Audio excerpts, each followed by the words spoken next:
The officer has just pulled this car over for expired registration. The driver is polite, hands on the wheel, does everything right. 3 minutes later, that same driver is handcuffed on the curb while officers tear his car apart. The question is simple.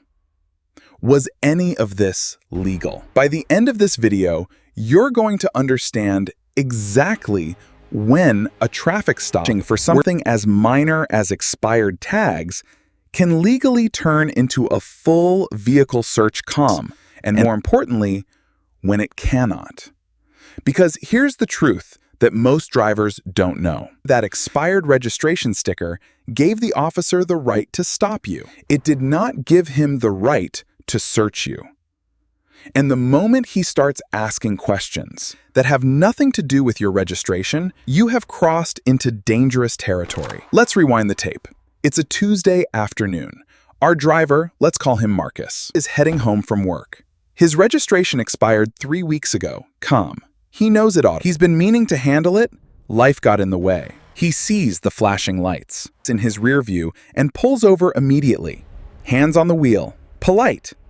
Cooperative. The officer approaches. License and registration. Marcus hands them over. The officer explains the stop is for expired registration. Standard stuff so far. But here's where it gets interesting. The officer doesn't walk back to his cruiser right away. Instead, he leans down, looks into the car, and starts asking questions. Where are you headed? What's in the back seat? You mind if I take a look around? And this is the moment right here, where everything changes. Now, let me be clear about something. Under Wren v. United States, 517 U.S. 806, the Supreme Court held that a traffic stop is constitutional as long as the officer had probable cause to believe a traffic violation occurred, found, regardless of whether the officer's real motivation was something else. That means if your registration is expired, the stop itself is legal, even if the officer was really looking for drugs and just using the expired tags as an excuse. The court explicitly said that subjective intentions play no role in ordinary probable cause Fourth Amendment analysis. So the stop itself, completely lawful. But lawful stop does not mean lawful search. A minor traffic violation, like expired registration, is not, in itself, justification for a search. The Fourth Amendment requires officers to have good reason and had a probable cause intriguing to believe there's evidence of criminal activity inside your vehicle before they can search it without your consent. Expired tags don't create that. They create reasonable suspicion for a stop. They do not create probable cause for a search. So how did this stop turn into a full search? Let's walk through what actually happened, step by step, and I'll show you exactly where the law draws the line. Step 1. The initial stop. Officer runs Marcus's license and registration. Everything comes back clean, no warrants, valid license, just the expired registration. At this point, the officer has completed the mission of the traffic stop. Under Rodriguez v. United States, 575 U.S. 348, a routine traffic stop is like a brief Terry stop, your own. Its tolerable duration is determined. Authority for the seizure ends when tasks tied to the traffic infraction, or reasonably should be, completed. In Rodriguez, the Supreme Court held that extending a routine traffic stop to conduct a dog sniff is unconstitutional as an unreasonable seizure under the Fourth Amendment, unless there is reasonable suspicion of criminal activity. The court made clear that an officer who completes all traffic-related tasks expeditiously and does not earn extra time to pursue unrelated criminal investigations. So here's the rule. Once the officer finishes writing the warning or ticket for the expired registration, the stop should be over. Every additional minute every extra question needs its own justification. Step 2. The officer starts asking questions. This is where most people get into trouble. The officer asks, "Mind if I ask you a few questions?" Or, "You got anything illegal in the car?" These sound casual. They're not. They're investigative questions designed to get you to waive your rights. And here's the thing, Chai, you don't have to answer them. The Supreme Court has long recognized that the Fifth Amendment gives you the right to remain silent. You are not required to answer questions that could incriminate you. And in a traffic stop context, you're not required to engage in small talk about where you're going, what you're doing, or what's in your vehicle. Many officers will tell you that you're required to answer, or that refusing to answer makes you look suspicious. Neither of those things is true. You are required to identify yourself and provide your license, registration, and proof of insurance. That's it. Everything else can't. Where you're going, what's in the car, whether you consent to a search, is voluntary. Step 3.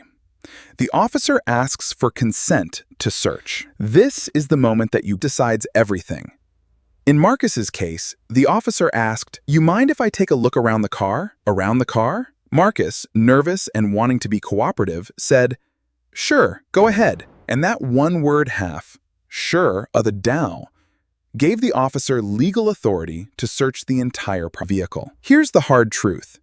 If an officer asks for your consent to search and you give it, anything they find is almost certainly admissible in court. The consent exception is one of the most powerful tools police have, and it's completely legal. You are not required to consent, but if you do, you've waived your Fourth Amendment. So what should you say instead? This is where I want to give you a phrase you can actually use. Not the default "I do not consent to NANT," which, don't get me wrong, is a valid thing to say. But I want to give you something more precise for this specific situation. When an officer finishes the traffic-related front, "Officer, I've provided my documents. What's the legal basis for continuing this stop?" That's it. That's your exact phrase. Why this works? It forces the officer to articulate a specific, legally valid reason for detaining you beyond the original traffic violation. Under Rodriguez, once the traffic mission is complete, the officer needs reasonable suspicion of other criminal activity to keep you there. This question puts the burden back on the officer to justify the continued detention. And if they can't if they stammer, deflect, or say just a few more questions, you've just created a record that their continued detention lacks legal basis. Now, let's get back to Marcus's story. Marcus said, "Sure." The officer searched the car and found a small amount of marijuana in the center console. Marcus was arrested. But here's the question. Was the search legal? The answer depends on what happened before Marcus gave consent. Consent must be given freely and voluntarily. Be voluntary. It can't be coerced. And importantly, if the officer had already unreasonably prolonged the stop before asking for consent, the consent might be invalid as fruit of the poisonous tree. Let's say the officer finished writing the warning, handed it to Darian, and then asked for consent to inspect. Under Rodriguez, at that point, the traffic stop was over. Marcus was free to go. If he said sure to a search at that point, that's voluntary consent. The search is likely legal. But let's say the officer finished the warning, didn't hand it over, and kept Marcus waiting while asking unrelated questions. That's a different story. Under Rodriguez, the officer can't prolong the stop without reasonable suspicion. If the officer is just killing time to fish for no consent or wait for a K-9, that's a Fourth Amendment violation. And here's another layer. Even if the officer has probable cause to search, there are limits. Under Arizona v. Gant, 556 U.S. 332, police may search the passenger compartment of a vehicle incident to a recent occupant's arrest, only if it is reasonable to believe that the arrestee might access the vehicle at the time of the search, or that the vehicle contains evidence of the offense of arrest. In Gaunt, the defendant was arrested for driving on a suspended license, handcuffed, and locked in a patrol car. Officers searched his car. The Supreme Court held that search was unconstitutional because once Gant was secured, he couldn't access the vehicle. And the offense he was arrested for, sham, suspended license pence sham, didn't involve evidence that would be in the car. So even if Darian were arrested say, for the expired registration, if that's an arrestable offense in his state, the officers couldn't automatically search his car just because he was arrested. They'd need either consent, probable cause for a search, or a warrant. Let me give you another scenario. What if the officer claimed he smelled marijuana? That changes everything. The odor of marijuana coming from a vehicle can establish probable cause to search the vehicle under motor vehicle exception pawn. A warrantless search is permitted if there is probable cause to believe the vehicle contains evidence or contraband. Courts have long recognized the motor vehicle exception from Carroll v. United States, which allows warrantless searches of vehicles when probable Carroll v. U.S. cause exists because vehicles are mobile and there's a reduced expectation of privacy. But here's the catch. The officer has to actually smell it. And courts have thrown out searches where officers claim to smell marijuana, but the evidence didn't support it howling. Like in one Illinois case, where the court found the officer wasn't credible when he testified he smelled cannabis. So let's apply all of this to Marcus.